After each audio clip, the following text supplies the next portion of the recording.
back to another episode of MJ's Progress Not Perfection. Today's guest is Foster. Foster was a drug addict from 5 until 50.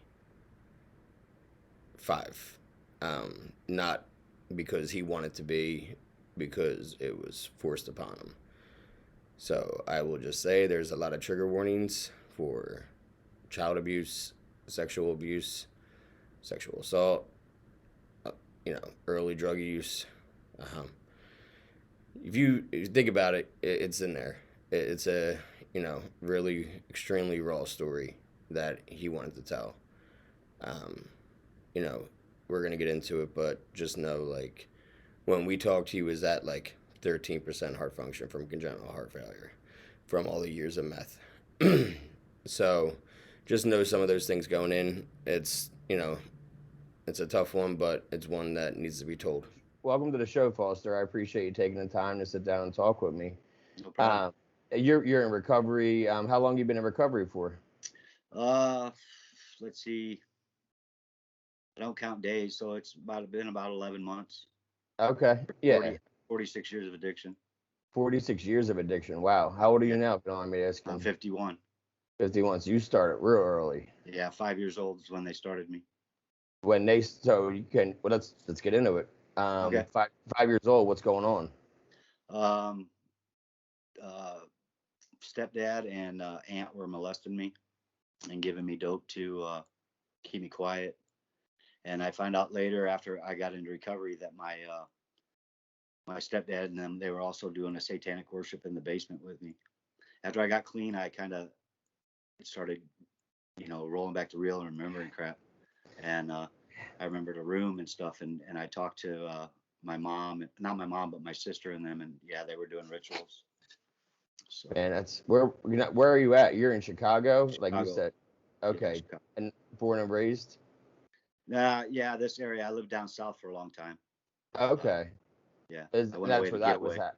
Yeah, that's where that was happening. Was down south. No, that was happening probably 45 minutes from me. Oh shit. Yeah. Damn. Yeah, you never know where that's happening. That kind of stuff's happening. You know what I mean? Yeah. Right in front of us a lot of the time. Yeah, and you said, like, you start remembering things when you get sober. It's true. Like, you start going back through, like, playing the tape back. Yeah. And try to figure out, like, where did this really start? I lost control at some point, but where did it? And then you start going back. And was that like in therapy where you started realizing? No, I actually didn't go. I haven't gone through any therapy, I went through treatment like 5 times, but not this time. Okay. And what happened is I started writing for a group on Facebook, and I was still using. I was definitely diehard deep in my active addiction, and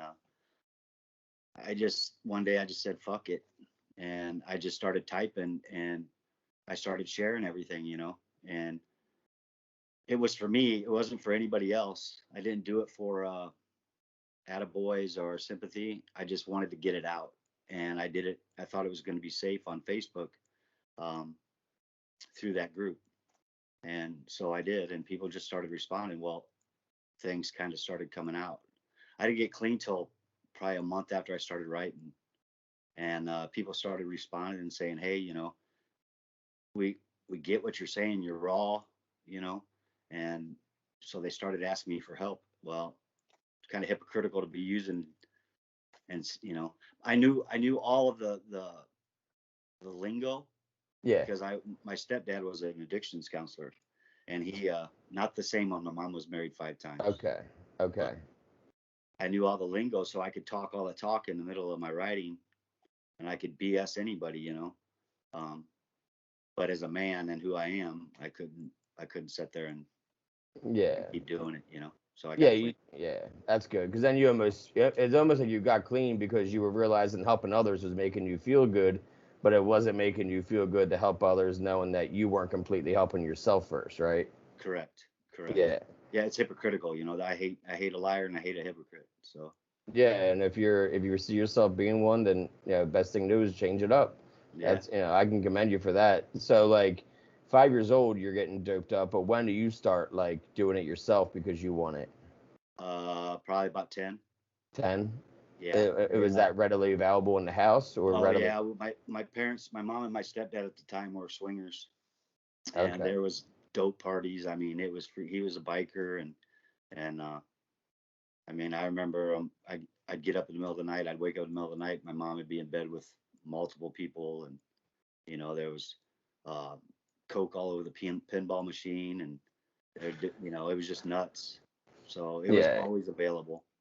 I learned really quick after they were giving it to me that it covered up pain. You know. Yeah, that's what I was gonna ask next. Like, when did you start using it to like escape?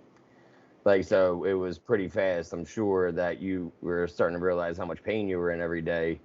Yeah, are you going to school during this? Yeah. This is. I mean, all my addiction. I functioned just like. I mean, I'm sure some people knew it. Like you would probably know it. I would know it if somebody else. But I did. I functioned all throughout my childhood on dope. I mean, I probably did more cocaine at 10 years old than most men do. You Yeah. know. And I remember getting in the stash. My older brother was getting fed by my stepdad as well, and so I'd get in his stash. He'd punch a hole in the wall and put a poster over it, and then I'd dip in there and I'd get whatever I wanted.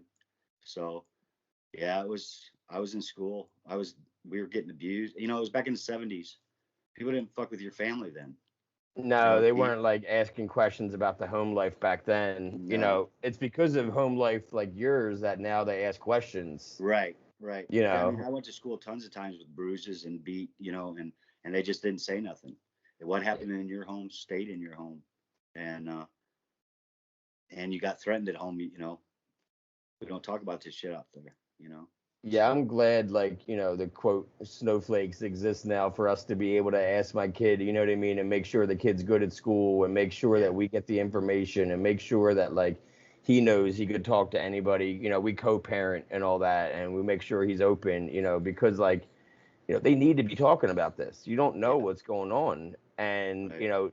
and then next thing you know, you're spinning out and no one's even paying attention. And then you feel like you can keep on doing it. Like you've said so far, brother, did you say a sister too? Yeah, I have a sister as well. Are you like the youngest or the oldest of three? I'm the middle. My my oldest and my oldest brother and my sister are half, so they would go to their parents, or their dad during the week, and every once in a while on the weekends they'd be with us. So, they weren't involved in all that. My little brother, he never got hurt, thank God. You know, Yeah. um, and he never did drugs, and I would beat that shit out of him if I seen him with drugs. I really would. I hated it. You Yeah. know, he'd try to show up when we were older and at parties I was at, and I would just go off. But Well, were you the one, like, did your friends at school know that, like, you were getting high? when I became a teenager, I became very popular because I'm the You one with the knew. dope. You Yeah. know, That's what I mean. yeah. But And when you say dope, do you mean heroin or do you mean coke? Because back in, crank, crank. Okay. meth, yeah, meth. I was doing speed, um, white crosses and stuff. That's we get them from them because the bikers, and they were Yeah. making bathtub crank all the time back then. Oh, I was gonna say, whenever you say crank, I know it comes from a biker gang, and I know it's not coming from like just a regular street dealer. Like, Right. I Yeah, it's know not that Mexican ice terminology. either.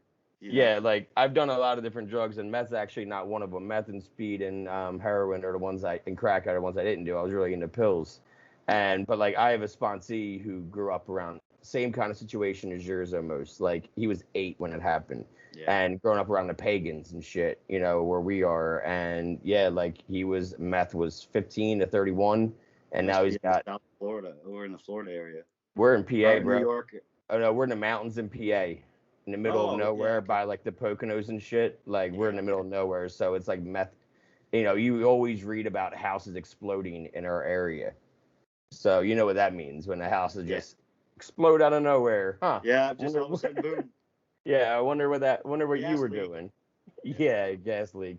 Plenty of Yeah, it's trailer trap homes. You know what I mean? Like, and that's what his thing was. And now he's got 3 months most yeah, times since he was a teenager. that's cool. But same kind of idea as yours though, like where it was all just a regular thing. Yeah. And mom different husbands and different things, different boyfriends, and we call them. My wife has the same thing with her mom was different people all the time, and and what does she call it? Like serial monogamist, I think she calls it, where like she Yeah. always had to have like a boyfriend. Yeah, that's where my mom was. And back then in the '60s when it became popular to get divorced. So by the '70s, by the time I was born, I was born in 1970. She'd already on her third husband. You know, so Yeah. and I love my mom. So I'll never badmouth her. She passed away now, but she uh she changed her life, and I realized as an adult that she was just in self-preservation mode. She was getting beat the shit out of. I mean, I watched her get beat all the time, Yeah, and it's she got survival. older. She changed her ways, and she used what she went through to help others too. So yeah, That's amazing. I'm sure by the time she got sober, you were like really in the thick of it though, and just not ready, right? Is that what it was? yeah. I mean, it was too late. That's like around 13 is when my stepdad, who I call dad, came into my life. He was a drug and alcohol counselor, and by the time he hit me, came in to my family, it was too late. Then at 13, I was so far. I mean, there was no control in me. He tried, but I was be leaving out on the streets. I was selling drugs. Got busted for selling drugs at 13. Yeah, That's the I'm first time I sure went to he rehab. could see it, right? I'm sure he What's could have that? seen it. I'm sure I he got. was able to Let me see turn it. this up because I can't hardly hear you. No, that's fine. There we go. But I'm sure he was able to notice what was going on though, like Oh a yeah, drugs and he addiction knew right counselor. away. Yeah, he knew right away. He'd sit at the table with me and just stare at me, and I'd be like, "What the?" And he's like, "Eyes are the window of the soul," you know. And he'd stare at me for hours trying to get me to talk to him, but I wouldn't. I was, I was beat, molested after the aunt and uncle, or the aunt and stepdad. Then I had another guy mom married doing it immediately for 3 years. It was just like I had a target, you know. I think there's like a vulnerability thing almost is from what I've heard from people because it didn't happen to me, but like from what I've been hearing from people I talk to all the time, it's almost like you have that like secret and it's like your eyes are the windows of the soul and it's almost like you're hiding something and the predators pick up on that. It's like a scent. I don't know. I think it was, I really had a real good relationship with my mom. I really loved her. It's kind of distorted when I was a kid, and I think that's because she was beat, and I was always trying to protect her. But Yeah, I yeah, mean that's not even your job, no, at that age. but that It's was they threatened my mom. yeah. They say if you tell your mom, we're gonna hurt her, or whatever. And so I guess I don't know. I was trying to help her.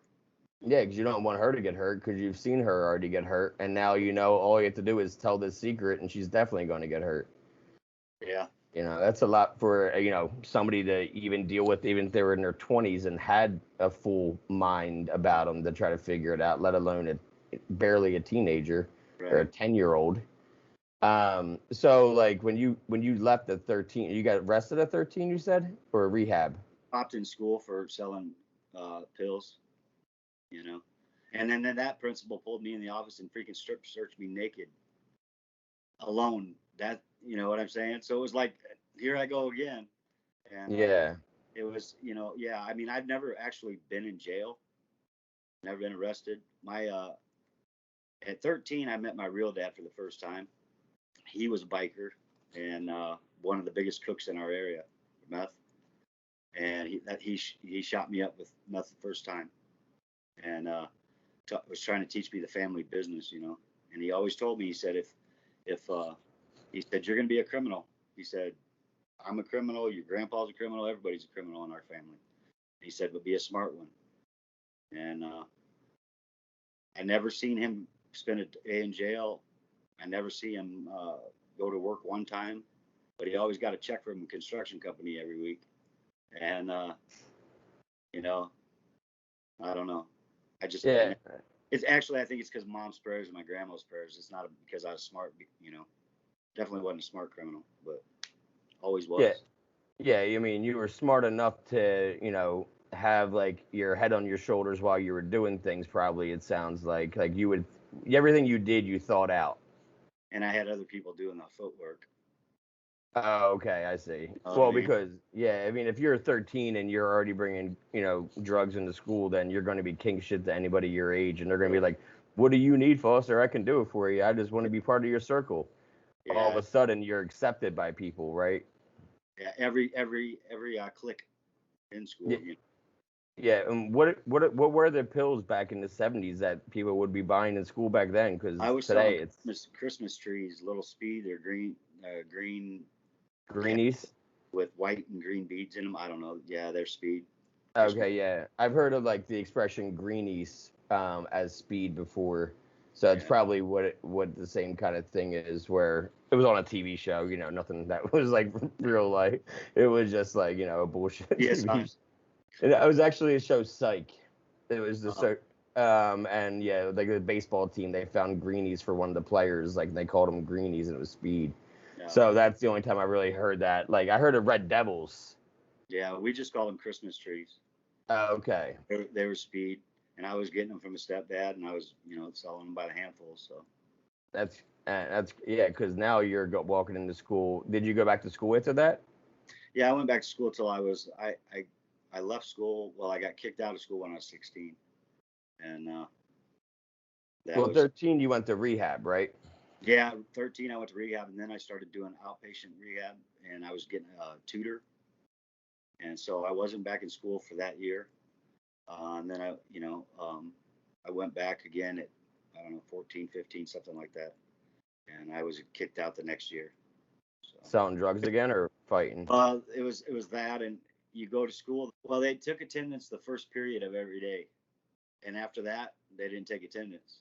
So I'd go to first period, and once they took attendance, I'd bail.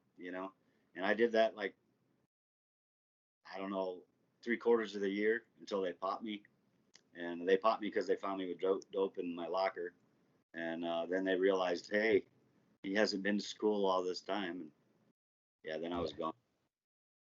So, and that's when I went to rehab again the second time. Were you getting anything from these rehab stays? No, because honestly, most of them at that time were new, what, norms, normies. They weren't ex addicts, and I could bullshit them, and I could manipulate them into It getting everything.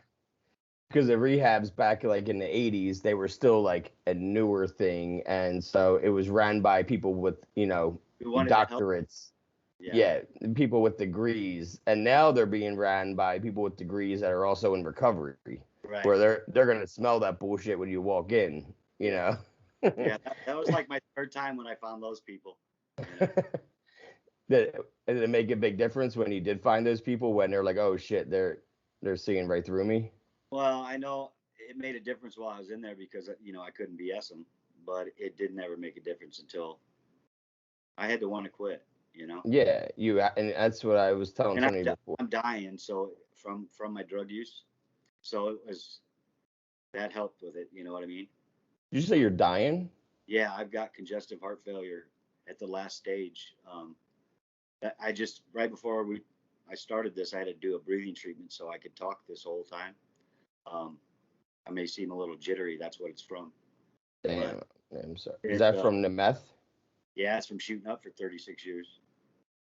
Yeah, because I heard you literally can get like a layer of crystal over like some of your organs. Is that what's like happening basically? Like, No, the left part of my heart is just dying. It's at 13% function right now.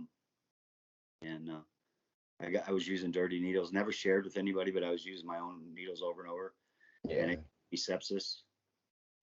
I still have sepsis. I have to do antibiotics every single day. So So yeah, when did you find out that you were sick? Was it still an addiction or was it in sobriety that you're like, I well, better go see a doctor? it was still an addiction. The thing that happened, I was at a buddy's and I just started feeling like I was drowning, and so I drove to the hospital, and congestive heart failure lets the fluids. It won't go. The left side pushes everything into your kidneys and all that stuff. Well, mine won't let that happen. It does it very slowly. So if all the fluid stuff fills up in my lungs, and I literally can drown if I don't sit up straight or lay down. When I'm in bed, like I can't sleep flat. And Okay. so I went in there, and I have the heart of an 82-year-old at 51. So, and you know, I just have to wait for it to die. I had a pacemaker and a defibrillator, but they had to take it out because of the sepsis. It attacked it.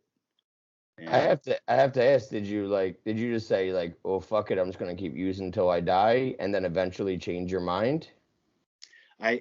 10 minutes after I had my heart surgery, I was in my garage shooting up. I mean, Okay. home from my heart. Yeah, I was banging away. I mean, Yeah. just freaking been in the hospital for a month, was literally gonna die. They saved my life. 10 minutes later, I'm banging.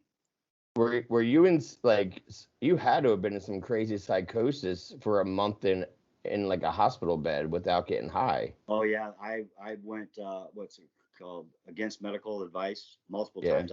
My IVs out, I'd get up and I'd start walking out and go. I'd come home. I mean, and they call and have the sheriffs come out here and uh, try to do a wellness check on me and talk me into coming back. And yeah, it was crazy. It really was. I mean, it's a long time to do meth, you know. It is. Especially, yeah, all day, every day, because like you said, like you weren't into it to be like a family business, so you weren't holding down regular 9 to 5s during this time. Were you just selling the entire time? No, I actually what I did hold 9 to 5. I was one of Okay. the managers at one of the largest refineries in the country. Yeah, I did. I was making six figures. Yeah. And Uh, just able to maintain your habit because you were making good money. and I set rules. I set rules. I did it a certain way every morning. I got up, I did this thing, I went to work, I came home, did whatever I was going to do, then I went to sleep. I slept every night, you know. Um, I'm not saying it didn't ever cost me anything, it cost me a lot, you know. Yeah. Well, Uh, yeah. but I also was in an organization like what we were talking about earlier, that I was getting kickbacks and fed through that way too. I never did take over the family business. I never wanted it. I That's had to. good. I went out and milked the cow for them, is what we called it, sucking anhydrous from tanks. But I never did, as an adult, never did do that. You know, I'm not You saying just, yeah. I thought of it, but 25, It, 25 years for an ounce of dope does not entice me. that's why you didn't want to get into it, because you didn't want to get caught up and go to jail for it. I Not just, when you could I have a didn't job. like, I don't, I didn't like to me, even though I needed it, I didn't like the dirtiness of it. You know what I mean? I didn't let scumbags come to my house every night, all throughout the night. I didn't let, now I'm not talking like a normal, I don't know how you want to say it. This, There's a difference, yeah, there's a difference between a user and a freaking tweaker. You know what I mean? Where he's up all day and he's freaking doing this through the blinds and all over the place. You see them on YouTube where they're acting stupid and weird. yeah, I just didn't let them people around me. Bikers don't do it that way. They're not yeah. allowed. You So were isolating. You wanted to be in your own environment with, right, if controlled it. you're, yeah, Hmm. because you were making all these rules, and I was a functioning addict for over 10 years, doing pills almost every day. Hmm. So I know about the rules thing. I know how you have to set rules for yourself to remain functioning and to remain, on the up and up to everybody else. Right. Yeah, um you still have to. I mean, I had in that job, I would wear $1,000 suits, and I'd have freaking meetings and dinners with people from across the Middle East that had come over, and so I had to present myself the correct way. Um, I guess that makes me a hypocrite, but no, I mean, not but really. You know how to wear a mask. that ain't no bullshit. But where were you shooting then? Because like usually people had problems with shooting Oh, in everywhere. everywhere. Okay, but you were wearing long sleeves all the time to be able to hide it. Well, I'm just scarred up. Oh yeah, it's true. You have all the tattoos. My feet, my hands are scarred, and I got tattoos all over. So. Yeah, that definitely helps. Mhm. But I'm sure when it comes to like any kind of track marks you would have had. Oh, I Um, still got track marks. Yeah, you can see. I mean, not, I don't have them now, but I got scarring. You know, yeah, you can look at my arm and tell that I'm an ex junkie. Every time yeah. I'm in the hospital, they know. You know, so Is it easier for them? Is it easier for you now for them to know? Like, does it bother you that they know now? I Now that tell you're, anybody and everybody that wants to hear my story, my story. yeah, me too. I don't. Because and my doctors have got to know, because when I first went in with my heart doctor, I was still using, and I told him I was using, you know. Um, my heart doctor, thank God, believes addiction as a disease, not a choice. Um, I've been, treated like shit all the time because I'm an addict, Yeah. and they don't care if you're an ex-addict or a new addict. They just don't like them, you know. Yeah. So, but I still tell them.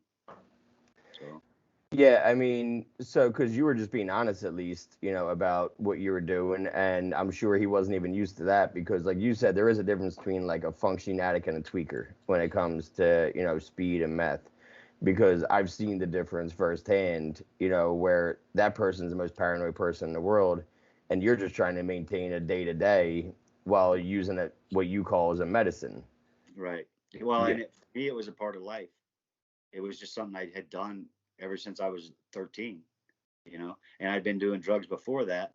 So to me, being sober and clean is fucking totally odd. I still to this day, I don't know how to do it. I have no, I mean, I don't. I get emotions that I have no clue what they are. And that sounds stupid, but it's true, because everything for me back then was anger. I was pissed off at I get happy, I'm angry because I don't understand why I'm happy. So I get pissed off. I was pissed off at the world. And, I mean, if I didn't know how to be with a woman, right? I didn't know how to make love, whatever you want to say. I mean, I could tag him and bag him all night long, but I didn't know how to treat him. Yeah. Everything was twisted. So getting clean, and my wife overdosed upstairs in my bed. Um, it hasn't even been a year. It will be October 10th, and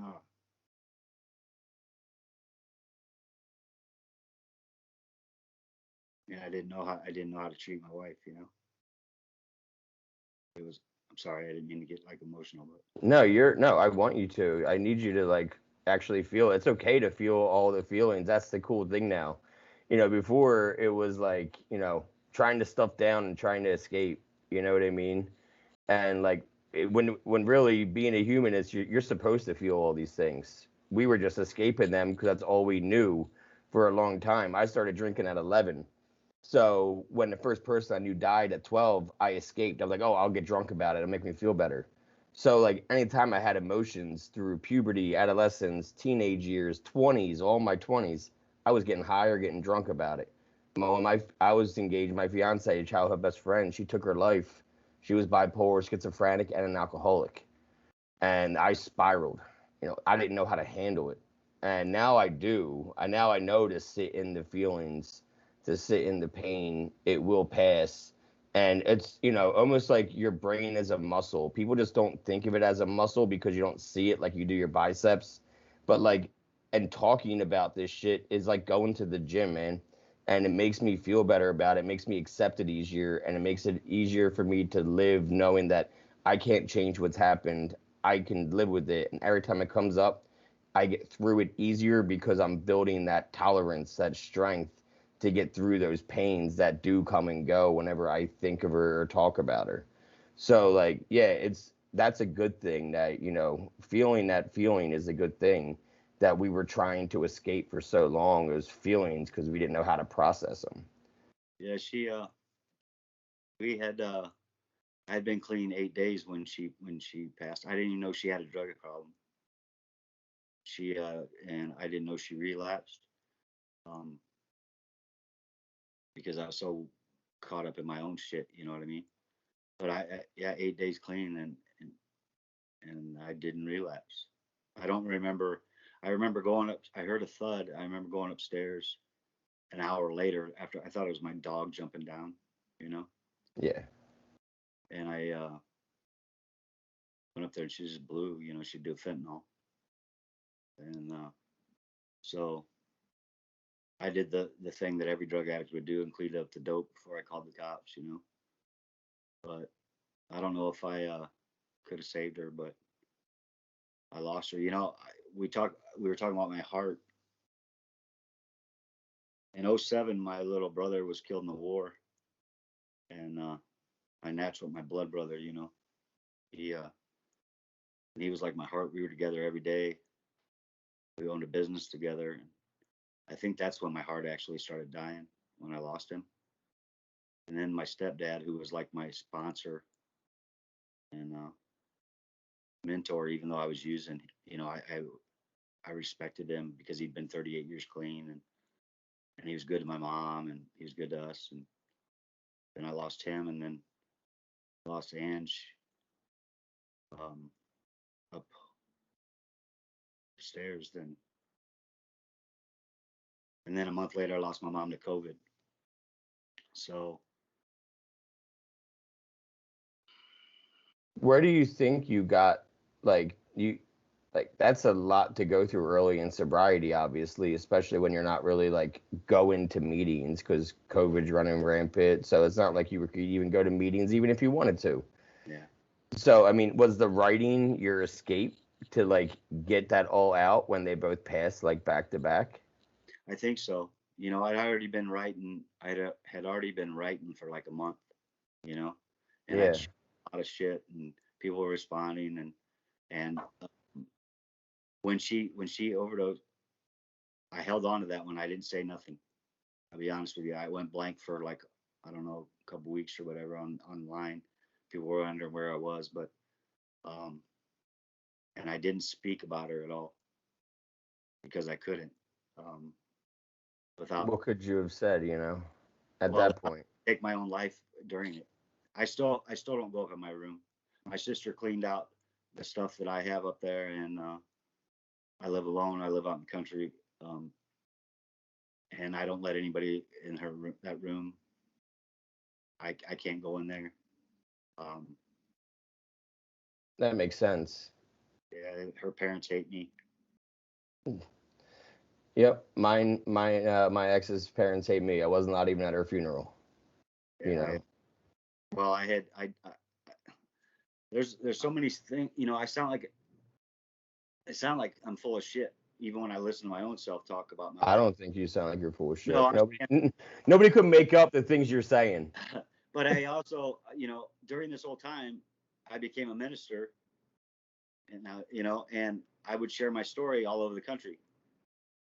And I'm telling people to find God, and I'm high as a kite. One of my best friends and closest brothers has a church in Indiana, and it's a biker church. And the last time I spoke publicly was in front of 7,000 people, higher than shit on meth. And that's when I said, I'll never do this again.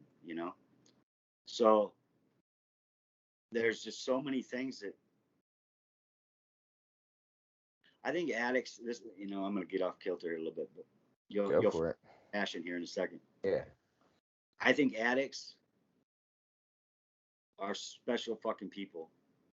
I think addicts were born to be world changers, and to be life changers for people. And I think the devil knew it, and I think he started trying to kill us before we were fucking born by our parents and the parents before. And all my life, just like probably your life, I've had it's been nothing but chaos. Like I've been trying to be killed. You know what I mean? I I've been shot. I've been stabbed. I've been freaking molested. I've been beaten. And I think he knew that we were going to be fucking mighty people. And imagine where you'd be today, or I'd be today, if we never used.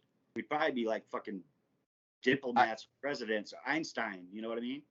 or I'd be the most boring motherfucker that's, with a kid that, just goes to his 9 to 5 job and has no purpose in life and feels lost. Yeah, You flipping tires, know, you burgers or know, something. yeah, I feel like I learned a lot of life lessons that I shouldn't have had to learn, but either way had made me a stronger person now. You I know, don't, I don't, I don't regret anything that happened in my life. like, Nothing. neither do I. Everything I learned, I needed to learn and led me to right here in this conversation. The one of my really good friends, we got sober at the same time, and he relapsed 6 months later, right? So we got 6 month chips, and he died on his relapse because it was fentanyl. And I always say it's a lesson I didn't need him to teach me, but nonetheless he did. And he died so I could live. you Yeah. know.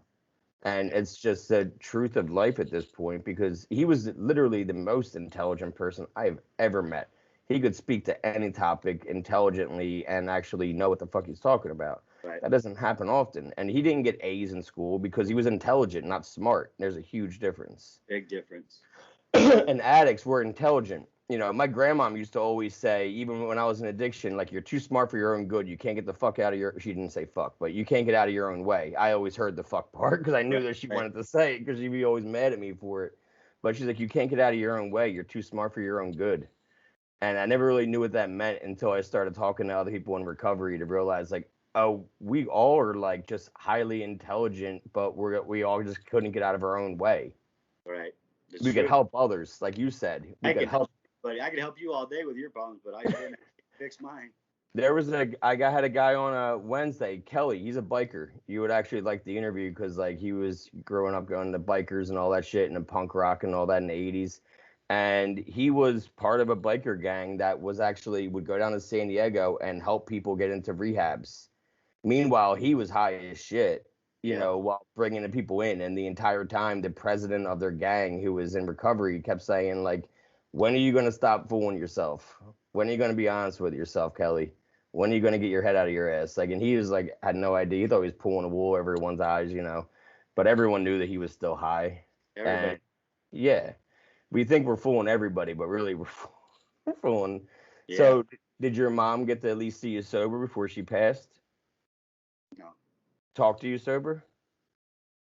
Um, Like to know that you were sober and you stopped? Or is it not something that you publicly announced because you were afraid of relapse? the last time of my mom's life, I kind of isolated away from her, and I think it's because of my heart. I was sick, and she would grieve because I was sick. She'd already lost her other son, war, and I just could see the sadness on her when I was around her. And the last time I saw my mom, um, was I broke through security at the hospital. I mean, I fucking they said you can't go in, it's COVID, blah blah blah, and I went through them, and got to her door, and she looked at me and went, stop, and they said you can go around and talk to her outside. The window was on the first floor, and I just said, I love you, ma,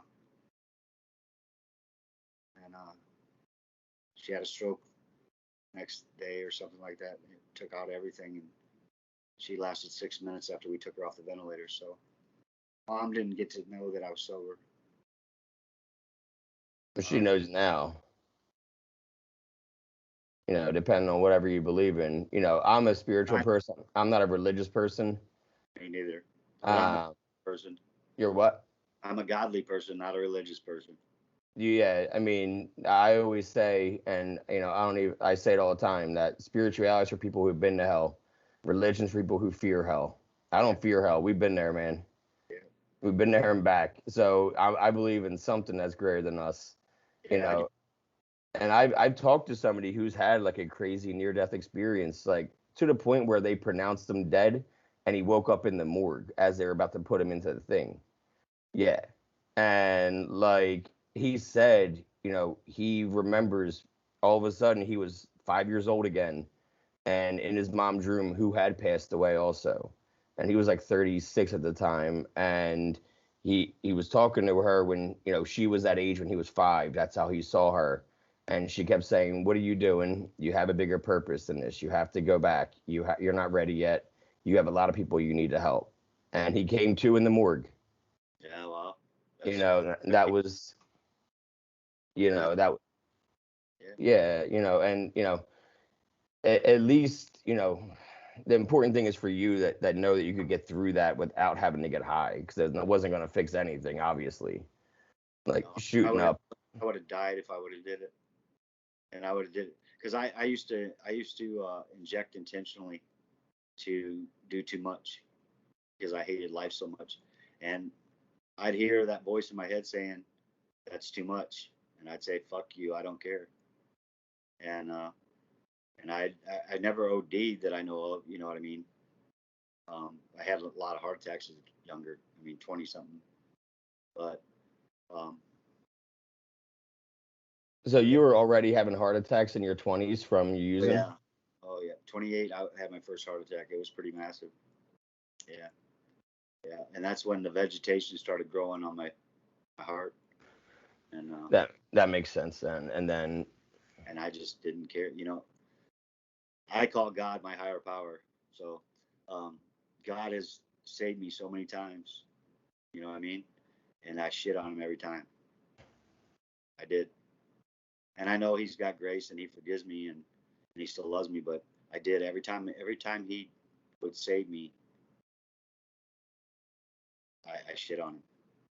I thought, okay, well, it didn't happen this time.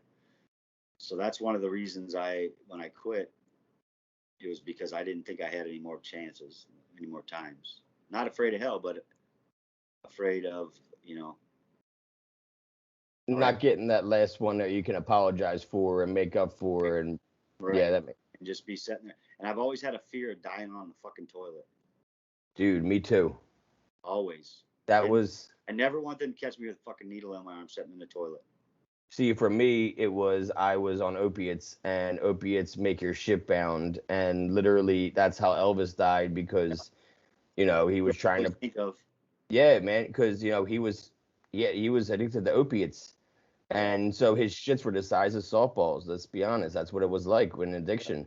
So like my fear all the times, I'm a big guy. It was like I every time I had to go to the bathroom, the once a week that you went to the bathroom on opiates when you force yourself to sit down for 3 hours to try. right. I was afraid that don't die here, don't have a heart attack here. I'd be sweating. It's like it's Yeah. gross, but it's No, it's the addiction. truth though. Yeah, It's no, it I is. It's part of feel it, you. man. Yeah, I feel And you. that fear was real every single time I sat down. I'm like, I don't want to die today on the toilet like Elvis did, because that's how they're gonna remember me. That's I would sit every morning. I'd get up every morning at 5:30 to head to the refinery, and I'd sit there and I'd take a big swig of vodka out of the freezer. I'd I'd sit, get ready to take a shower, and I always sat there and jab myself to "That Smell" by Leonard Skinner, and every time, and I wasn't even doing heroin, but it was just that stuck a needle in your arm vein, or verse that he sang, Yeah. and I did every morning. I'd sit there and do that, and I sat right there on the shitter, you know, and yeah, I never went So, to the toilet. what was the relationship with like your sister like compared to now that you're sober? Because it sounds like she's being helpful. My sister and I didn't have a relationship at all up until my mom died, um, and then we just got close. My brother and my half brother and I, we don't speak at all.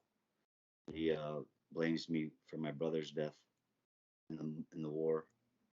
Um, That's confusing. it's I mean, because my brother's wife decided on Thanksgiving Day in 2006 to just tell the whole fucking family while we're sitting there that she was in love with me. Never. I mean, it was like fucking out of the blue, right? And for real. And yeah. their kids, my kids, all of us are sitting there, my whole family, entire family. And she announces this. She wants to leave. My brother wants to be with me. Never touched the woman in my life. Had nothing to do with her. As a matter of fact, I just despised her. She was a skank. Excuse the language, but um, Yeah. No. so my brother took off to the military and to get away from her for a while. And we owned a painting company and we couldn't afford insurance. We made good money, but he had too many kids and made too much money to get help from the government. And so he went in there and, he went in September and he was dead by June next year. So Yeah, I'm sorry about that, man. I mean, they can blame whoever they want. It's everyone blames when they don't want to actually look within themselves to find their part in things. That's what I found. yeah, Whenever I was being blamed for something, I'm like, you just don't want to hold up the mirror and look at yourself, so you point it elsewhere. he does. Yeah, he's just that kind of guy. He doesn't know how to grieve correctly, which I don't either. But Yeah. he his way is to point the finger at somebody and blame somebody for that happening, and then that way he doesn't have to process it. Yeah, exactly. That's what I dealt with, at least. You know what I mean, with her family, that, my fiance died, like, when they were blaming me, was, at first I was taking the blame full on and just diving into my addiction. And after I, got clean and sober and started talking to therapists and realizing, like, there's a lot of parts in this, not just me. Yeah. And, it is bigger than me. So I had to remember that. But I'm glad that at least, like, your sister sees you sober now and you guys have a relationship, and, she's Yeah. being helpful. And that's awesome, because, like, that's like one of the gifts of sobriety, right? Where they talk about that, at least, like, you start getting people back that you wouldn't have got. I doubt she would have been in your life after your mom passed if she would have saw you high at the funeral or something. No, no, she wouldn't know. Her husband's a freaking Fed. We hate each other with a passion, but it's yeah. I mean, I'm glad, because I used to talk to my mom every day. If I didn't talk to her every day, up until that time right before she died, I'd go see her every day. She only lived like 20 minutes away from me, and because I haven't been able to work for a while. I mean, I do what's it, consignment artwork, and I used to paint motorcycles, airbrush and stuff. But I can't breathe with a mask now because of my heart. So I'd spend time with her. We'd drink coffee. So it's kind of like talking to my mom again. She sounds like, Yeah. you know what I mean? She sounds like my mom. She's got some of the demeanor of my mom, and she kicks my ass if I need it. And, you know, That's what you need. yeah. And she's older. Yeah, she's 5 years older than I am.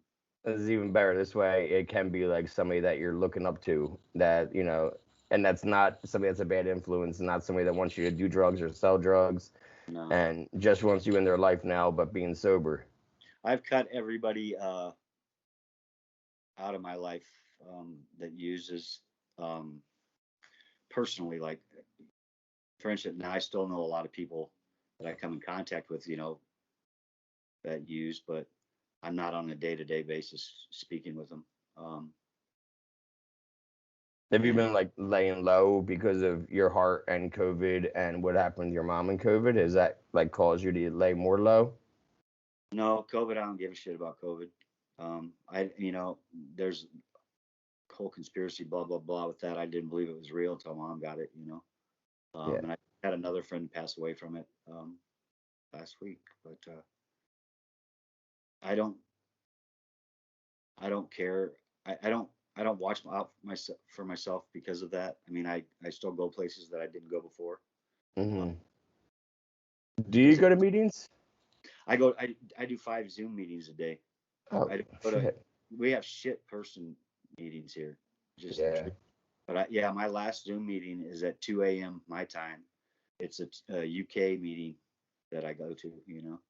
I first went because I was trying to pick up chicks, but it actually became like a cool group. But I go to the 24/7 group a lot, and then yeah, I got one home group, and then three, five a day. It's It fun. seems like the Zoom then probably really helpful, since, like, because that Zoom meetings did not exist before COVID. I'll tell you that right now. That would have been, really against traditions to do a meeting on Zoom before COVID hit. Yeah, But I think that's awesome that, like, since you're in the middle of nowhere, because, like, I've been sober in LA where I could hit, 5, 6 meetings in a day easy. Like, there right, was a weekend span where I hit 20 in 2.5 days because there were so many available. But, and I came back to the middle of nowhere in Pennsylvania, there's like 5 a week, right. Yeah, you that's know? weird. Yeah. Zoom's cool. I like it. It's I don't know. I don't. I go to a couple different. I mean, I do different. It's not just NA. I do CMA and NA, and then I'll hit an AA too. It doesn't matter. No, it really doesn't. Especially CMA, and because, like, I've been to the CMA meeting just out of support in LA, Mhm. and it's basically the same as AA, except for they just changed the word alcohol to crystal meth. I mean, same as, like, Oh, yeah, yeah. I've been to CA meetings, and they use the big book at CA meetings at the Cocaine Anonymous. That's Mhm. what they use, is the big book. Yeah. So I think NA is the only one that's a little bit. I feel like it's more intense. I feel like it's more intensive, NA, Yeah. but in a good way. Right. Yeah. It's like, hey, you failed at AA, so you need NA now. Well, that the only NA says, hey, we can't just be labeled alcoholics. We're more than that. You know what I mean? Yeah. So they want to take ownership of their shit. Is what it is. And I agreed with that because like I didn't like in AA that there was AA where I could talk about anything. And then there was AA in conservative area where they're like, you got to say alcohol and not pills, and Yeah, and that's it's I like agree that's there. it's I like I'm trying to be honest. right. And I don't want to have to, part of my story is I drove 2 hours to get high 4 times a week. Like I drove 2 hours each way to pick up pills and then drive back. So, you want me to sit here and share about like driving 2 hours to buy alcohol because I couldn't find any alcohol locally? You kidding me? It's going to sound so I mean, disingenuous. I'm going to sound like an asshole. Like, no, I right. don't want to. No, I'm not going to talk like that. No, I agree with that. Yeah, I agree with you. That, Yeah. you gotta share the truth.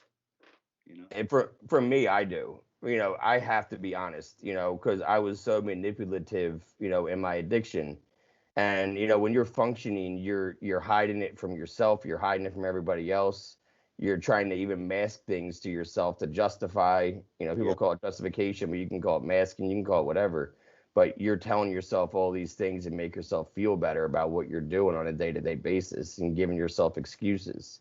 Yeah, it's bullshit. So now that I'm sober, I'm like, fuck it. I'm going to be as honest and raw as possible. And if you don't like that, then we're not going to be able to hang out or be friends. And that is what it is. Yeah, I'm the same way. I think the reason I'm honest about it is because society has a viewpoint of what we are, and in fact, they have no fucking clue. The doctors don't know. The scientists don't know. None of them know. The thing is they have society's viewpoint of what an addict is, and why we did that, why we're doing it, why we chose it. They have It irritates the shit out of me. So I will share it to anybody because the only way it's ever going to change is if we start changing it. Yeah. That's why I opened my own meeting center. I wanted it to be bigger than AA or NA, not bigger than them. I don't mean it like that. I mean like more inclusive. Right. Like we do mental health check-ins, That's what. and we do it twice a day, 9 a.m. and 8 p.m. My wife runs a meditation meeting at 10:15, and then we do a specialized different meeting every day at 6:30. Right. Whether it's a trauma meeting, whether it's a chronic illness. My wife has MS, so we do a chronic illness meeting, a meeting all around opiates, harm reduction, all that kind of shit. Just a different meeting every night at 6:30. That's good. But the mental health check-ins are important because they're for anybody, whether you're an addict, alcoholic, you're in recovery, you're still in addiction, you're have anxiety, depression, trauma. Come and talk about your day, and we'll figure it out. Right. Like crosstalk, just like open forum. That's awesome. People Yeah, don't. The truth of the matter is I always say that addiction is based on two things: a lack of love. Somewhere we felt a lack of love, and we lost it somewhere, so we tried to fill that void, and trauma. You know, trauma. I I know people who have. I know a girl who was spanked one time by her dad, one time, and it traumatized her so badly that she fucking is one of the worst dope heads I've ever known. And that's truth. Now other shit happened later, yeah. but you know, um, No, I agree with that. And some people don't even know they went through trauma until they're explained what trauma is. There was, a guy was coming here supporting his girlfriend, and then he was sitting down listening. And then I saw him like have an epiphany, like, oh shit, I did have trauma. That was traumatic. That I shouldn't have gone. That wasn't a normal thing that I've gone through, right? and we got to talk about it, a lot of things where people don't realize, especially guys, Yeah. especially men that come in Unless here. unless it's a major freaking impact like mine or what, I don't Yeah. mean that like mine's crazy, No, no, no, but you're right. but yeah, subtle things they don't even look at it because we're supposed to be tough. We're supposed to hold that shit in. Yeah, don't cry, you're a pussy, Right. you know. And now it feels good. Yeah. Now I welcome it. Now I welcome those feelings because I know that I'm feeling something that I wasn't able to feel before. Yeah. Now I feel like it's a good thing. We do LGBTQ meetings on Thursdays, and we'd open up for youth because 70% of homeless youth are LGBTQ, and suicide rates are alarming for them. So, but it's been really sporadic the last few months since we opened, like, a youth here, a youth there. And then last night there was like a whole gang of them, but they all came separately and then they all found each other. And it was like beautiful because they were all so happy that they were being accepted right off the bat for who they are. And like we were like crying, sobbing. We were so happy that people got to come and find each other and find happiness, because you said earlier, happy, you don't feel happy, but I don't think happiness is a feeling. I think it's like something we can control. You can wake up and you can choose to be happy. You can wake up and find reasons, perspective to be happy, as opposed to wake up and find reasons your day's going to suck. Then you walk around with that attitude. Yeah, So you can always be grateful for something. yeah, if you look for it, Yeah. you know, uh, gratitude's funny because I didn't even know that was a real word people used outside of Thanksgiving until I got sober. Right. I don't know about you, but people weren't throwing around gratitude and grateful and addiction. Yeah, that's true. No, I never heard that word either. Yeah, I'm really glad we got to sit down and talk for a little bit. I'm not going to keep you on for too long. Just, I don't want you talking too long. But Yeah. either way, I'm glad we got to sit down and talk for a little bit, man. Because Yeah. your story should be told. You're not the only one. Yeah. You're definitely not alone. And the more we get things out there and more people know that they're not alone, I think it's easier for people to accept when they know they're not by themselves. Yeah. That's what I think when I started writing, that's what I found, you know, that I could make a difference and that I'm not alone, you know. I knew there's a bunch of people out there that said they were addicts and they were alcoholics, and I seen some, like my stepdad was clean for 38 years, but I really don't know anybody clean now, personally, except for like 5 people, and they're all old, you know. And I always tell everybody, the norms that I tell them, the only difference between them and us, or them and me, is I went to the same party they did. I tried the same thing they did. The difference is I liked it, and I kept saying, let's get more, and they were able to stop. I just got caught up because of my disease, and they didn't. Yeah, So it's, the addiction is not even substances, it's more. it's It's so much more. it's literally sometimes the word more of whatever it is in front of you. Yeah. Like you're not filling the Women. void enough. Yeah. I could get addicted to freaking toe jam if it was. I mean, seriously, I get Yeah, addicted to anything. I thank God I never gambled because I would have definitely spent all my money there. I can tell you, it's, yeah, even that one. Yep. I Personal got experience, today. don't do it. So yeah. Yeah. Either way, it's the good thing is that to talk about it. You're not holding it in anymore. You're not, keeping secrets, because that shit will kill you a lot faster than your heart will, Yeah. or at least it'll definitely help. You Yeah. know, It's and I true. definitely think, this last year you wouldn't even be sitting here if you were still shooting up every day. No. No, I'd That be dead. shit, yeah, that shit would have taken you by now. Oh yeah. So For while sure. you have a breath, keep using that, man, because like people are going to benefit from it. So like I appreciate you sitting down and talking for an hour. It'll up on YouTube sometime next week. I'll shoot you a Yeah. message before it goes up. But yeah, I appreciate you sitting down. I appreciate how raw you are and how real, because it's not easy to talk about all that, but it does get easier to talk about, and it is therapeutic to talk about. Yeah. I mean, this, I have done podcasts before, and I always feel emotion. I mean, I feel like tired as all get out when I'm done.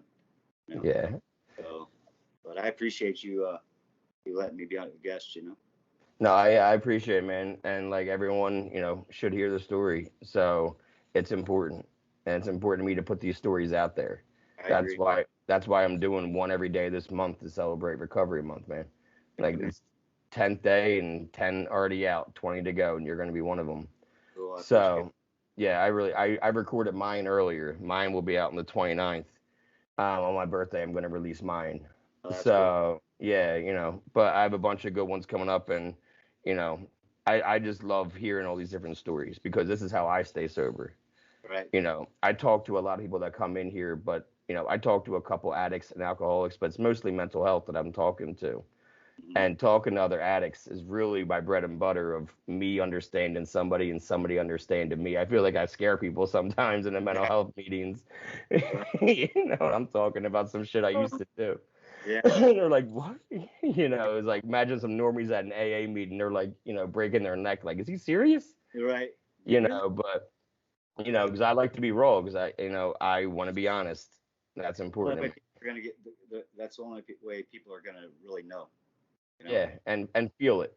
And And they that's feel your words. and I'm always telling people, share your fucking story, share it. I said because somebody out there needs to hear it to live, and other people need to hear it so they know. Yeah. Yeah. So, That's awesome, man. I appreciate it again. And well, I'll shoot you a message when you're going up there. okay. Well, All shoot me right. a message with just with your information, and that way I can look at all of it. Oh yeah, yeah. When I hang up in a little bit, I'll send you over like a link. Will take you to either watch it on YouTube or Okay. listen on Spotify or Apple, whatever you want to do. Okay. But like the YouTube channel has been, it gets a lot more hits than listening. So I do put it up on YouTube, and there's been a bunch of good ones. I'm trying to think of the one Kelly. They want the guy named Kelly. He's 53, Okay. and the first drug he ever did, he got shot up with crank by his tattoo artist at 16.